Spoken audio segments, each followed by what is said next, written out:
गिरे बिन हान भेद बिन चोरी, और ज़्यादा नहीं तो थोड़ी थोड़ी। जैसे ही आपके सामने कोई प्रतिद्वंदी है और उसके कारण आपको परेशानी हो रही है, अगर उसके पास वो मूल मंत्र है काटने का, तो काट सकता है। ईश्वर अजन्मा है, अविनाशी है, सत्य स्वरूप है और सब में व्यापक है। आप अच्छे पुरुष हैं बिल्कुल माने, तो भी जो है ना आपको भोगना पड़ेगा। सिर्फ इसको माने रोकने वाली जो है ना मंत्र विद्या है। जो ईश्वर से जुड़ गया उस क्रिया को करने वाले को टच नहीं कर सकते, तो फिर इसे काल नहीं खाता। जब तक इस आत्मा को आप वहाँ नहीं ले जाते सतलोक में, दर्शन नहीं कर सकते।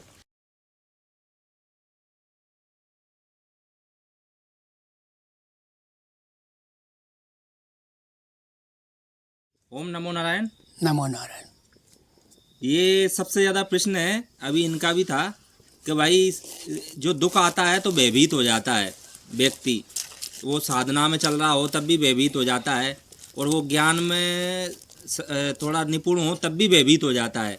परिस्थितियाँ ऐसी बन जाती है कि उसको चारों ओर दरवाजे बंद मिलते हैं, और वो फिर ये सोचने लग जाता है कि कहीं ना कहीं ये पितृ नाराज है, या कोई घर में कोई किसी ने कोई जादू टोना करवा दिया है, या मतलब अलग अलग विचार उसके मन में भ्रम पैदा हो जाता है।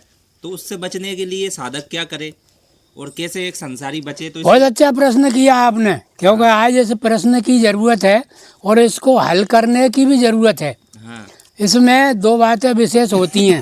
हाँ।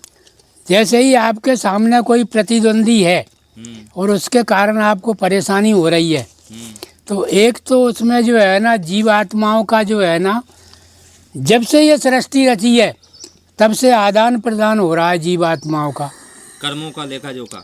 वही जीवात्मा पूर्व में भी जो है ना मिले थे आओ। और उनने आपस में जो है ना सुख भोग भी किए और दुख भी उठाए, एक दूसरे को नुकसान भी पहुंचाया। तो जिन आत्माओं से हमें मतलब जो है ना दंड मिलना है, वो आत्मा हमें दंड देगी। समय आ गया, संयोग आ गया। समय प्रकृति के द्वारा है, ये प्रकृति का जो चक्र है ना, मैं समय हूँ, ये चल रहा है। जब उसका समय आ जाएगा ना भोगने का, तब वो आत्मा उसे टच करेगी, वो घटना घटेगी और वो दुख देगी।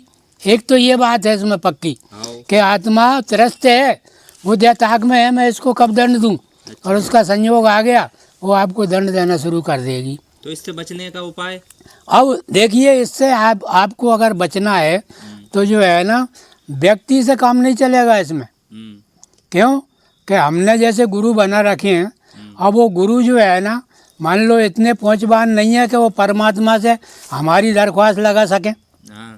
उनने हमें नामदान तो दे दिया, दीक्षा भी दे दी, और हमने उनको जो है ना मान भी लिया एक तरफा, लेकिन उनकी सामर्थ्य इतनी बड़ी नहीं है कि वो परमात्मा के कार्य में दखल दे दें, क्योंकि जीवात्मा परमात्मा के द्वारा भेजा हुआ है, इस संसार में विचरण कर रहा है। तो जीवात्मा को तो ताकत परमात्मा से मिल रही है, उसमें व्यक्ति क्या करेगा?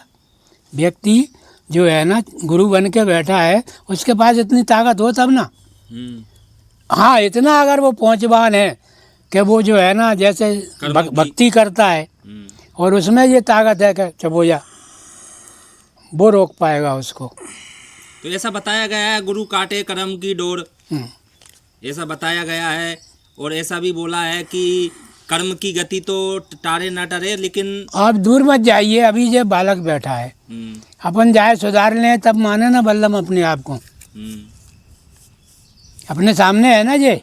इस आत्मा को अपन सुख दे दें, इसको सुधार लें, तब तो जो है ना हमारे पास कुछ है। नहीं सुधार पाए तो कुछ नहीं। ये अभी हाल प्रैक्टिकल हो जाएगा कुछ दिनों में, आज नहीं तो आप कल कोशिश करोगे। अगर इसे सुधार पाए तो कुछ है, नहीं सुधार पाए तो कुछ नहीं। तो आगे चलेंगे प्रकृति की ओर, कि प्रकृति में जो है ना ये आत्माएं विचरण कर रही हैं और इनसे हमारा पूर्व जन्मों का संबंध बना हुआ है, आवागमन, आदान प्रदान। अच्छा। इनसे हमें पहले कुछ दंड मिला या हमने इनको दंड दिया, उसका आदान प्रदान हो रहा है। ये तो जीवों की भाषा हो गई। इसमें एक और बात है जो धर्मशास्त्रों में लिखी है।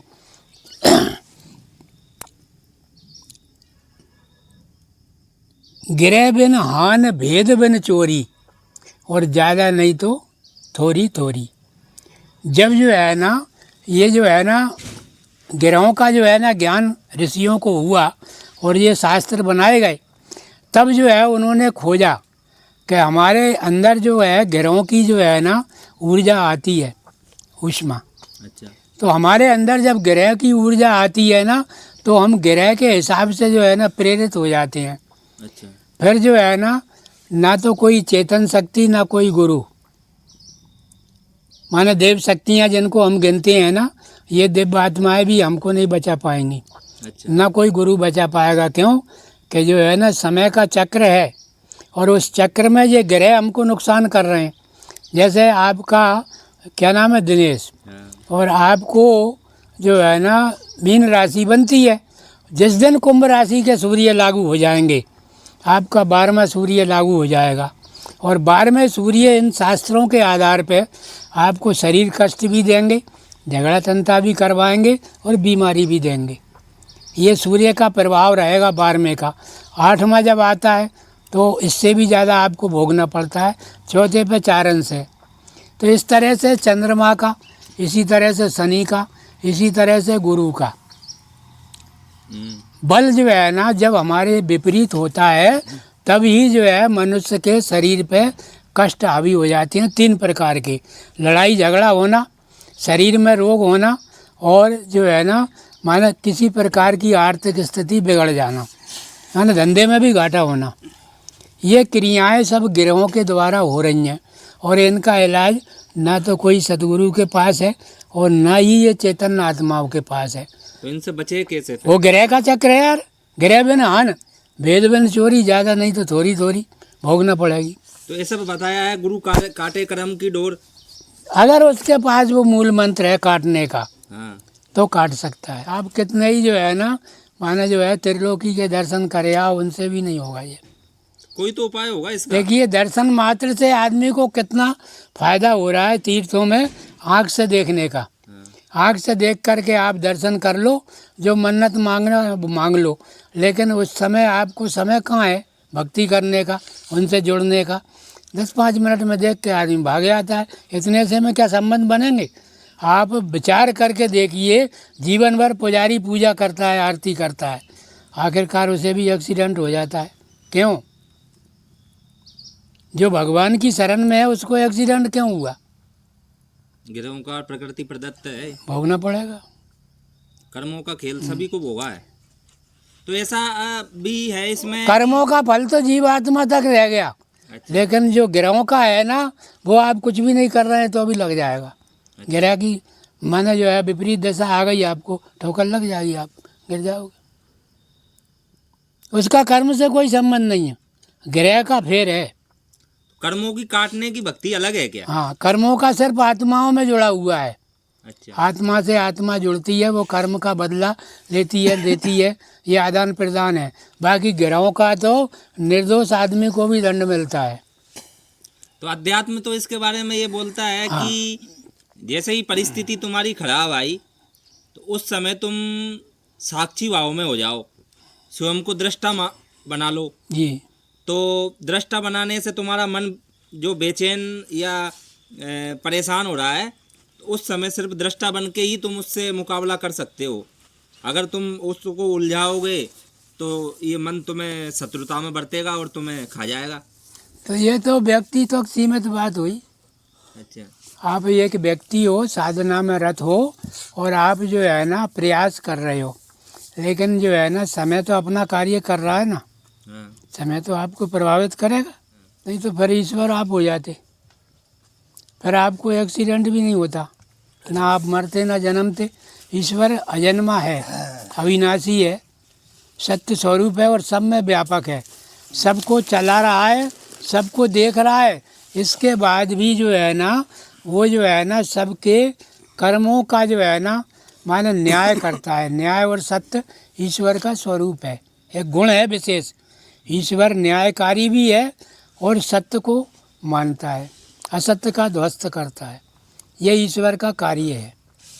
तो इसका मतलब आपकी वाणी से ये पता चला कि आपके शुभ कर्मों का फल शुभ आएगा और अशुभ कर्मों का फल अशुभ आएगा, कटेगा नहीं, वो नहीं कटेगा। दोनों का फल आना है, निश्चित है। इसमें भी प्रकृति हावी है आप पे। अच्छा। सूर्य की जो है दशा, शनि की दशा, ये जब भी आएगी ना, आप अच्छे पुरुष हैं बिल्कुल माने, तो भी जो है ना आपको भोगना पड़ेगा।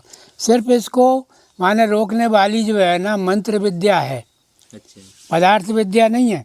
अच्छा पदार्थ विद्या से टोटके होते हैं। अच्छा। जितनी भी पदार्थ विद्या हैं जिनको तंत्र क्रिया कहते हैं, तो तंत्र वाले साधु आपको बहुत मिल जाएंगे। पर भगवान मेरा मानना तो ये है, जी जैसे साधक के जीवन में दुख आ रहे हैं, जी तो जैसे स्कूल में बच्चे पढ़ते हैं, उनकी परीक्षाएं होती हैं, ऐसे ही जो ईश्वर से जुड़ा हुआ व्यक्ति है उसके जीवन में दुख तो आना ही आना है। बहुत अच्छे बोले आप, उसको भी आएंगे दुख, लेकिन जो ईश्वर से जुड़ गया, ये भाषा आपकी बस ध्यान रखना, जो ईश्वर से जुड़ गया उसका तीनों मतलब जो है ना चीज़ें, ना तो भौतिक, ना दैविक, क्या गई, और ना ही जो है ना ये जादू टोना वारे, सब खत्म है उसके। ये तीनों ही कुछ नहीं कर सकते तीनों अगर कुछ नहीं बिगाड़ ईश्वर सकते से जुड़ा गया था। हाँ, रामायण की चौपाई कह रही है, क्या गई, दैहिक दैविक भौतिक तापा और राम राज काऊ नहीं व्यापा। व्यापा। तो जिसके घट में राम आपने बैठा लिया उसको नहीं लगेगा, तीनों ताप नहीं आएंगे उसको, नहीं लगेंगे। तो इसका तोड़ तो यही हुआ, फिर जो परमात्मा से जुड़ गया तो वो उसको कुछ हद तक। देखिए अभी मैंने भोजन कर लिया, नहीं फिर से मैं करके बताता, और मैं एक बार आपको लेट करके बता चुका हूँ सवेरे, हाँ जिस दिन तुम आए थे, हाँ वो है ईश्वर से जुड़ने की क्रिया, हाँ। जो लेट करके भी रात भर भूल ना हो। क्या आदमी उसमें सोएगा नहीं, नींद भी लगेगी, लेकिन उस भजन में जो ईश्वर का चिंतन चल रहा है ना अंदर या श्वास में, वो बंद नहीं होता। वो भजन आपको काम देता है उस समय। यही है। इसलिए आपको जो है ना, मैंने कहा शरीर जो रहने का नहीं है, जल्दी इनको जो है ना बता दो, तो वो मैं बता चुका हूँ। अब आपका कर्तव्य है आप दूसरों से कराएं, सही बात है। मेरे तो बस का काम है नहीं है। हाँ। जो क्रियाएं उस दिन की थी सवेरे, वो अभी हाल तुम भी नहीं कर पाओगे, क्योंकि पेट भर गया। ये है बात, पेट भर गया। तो उस क्रिया से जो है ना ईश्वर का भजन, श्वासा की करो सुमरनी, श्वासा में वो नाम है। उसी से कर्मों का भौतिक, दैहिक दैविक और भौतिक तीनों ताप जो है ना नष्ट हो उस जाएगा। क्रिया को करने वाले को टच नहीं कर सकते, वो उससे बच जाएगा सही तीनों बात है। तापों से। हाँ यही है सुमरन, सब सब जंजालों का तोड़ है। वही वैसे आप सवेरा कर लो 1-1.25 घंटे, तो आपका जो है ना माने दिनचर्या जो है ना माने जो है ना 1.25 घंटे की हो गई, तो आपकी प्रार्थना मतलब उसमें जुड़ गई ईश्वर के समर्पण में। समर्पण जब हो जाता है शरीर का, तो फिर इसे काल नहीं खाता।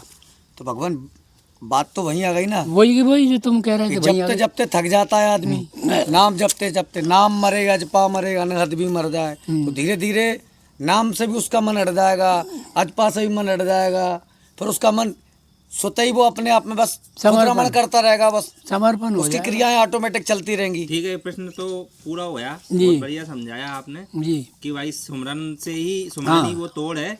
पर वो करने की विधि अलग अलग है, बस फर्क यही पड़ रहा वो है। गुरु बताए वो उसी के हाँ, अनुसार करें। क्योंकि गुरुओं ने कोई ना कह रही तू तो भीतरे रह जाइए, तो भीतरे से जो है वो बाहर जाएगा ही नहीं, ब्रह्मांड में से निकल के सतलोक कैसे पहुँचेगा। सही बात है। सतलोक तो आखिरी सीढ़ी है, हाँ, उसी से वो और अपने वहाँ पहुँचना है उसे जब ये आत्मा उसमें लीन होगी। सही बात है। आ गई आपको समझ में? तो पहले आत्मा के बंधन भी तो कटेंगे उसके जी। जीव के, जो आत्मा के उसके बंधन है वो भी तो पूरा जब करके तक इस जाएगा। आत्मा को आप वहाँ नहीं ले जाते सतलोक में, दर्शन नहीं कर सकते। हाँ, तो मतलब ये तो ज़्यादा आगे की बात बता दी। तो मतलब जैसे ही वो सुमरन और उस नाम से जुड़ा, तो उसके कर्म जल के भस्म हो जाते हैं, फिर उसको कोई भी टच नहीं करेगा। हाँ, तो ये सबसे बढ़िया है, क्योंकि परमात्मा का स्मरण ही उस कर्म को काट सकता है, उसी में वो पावर है, वो ताकत है। ओम नमो नारायण। ना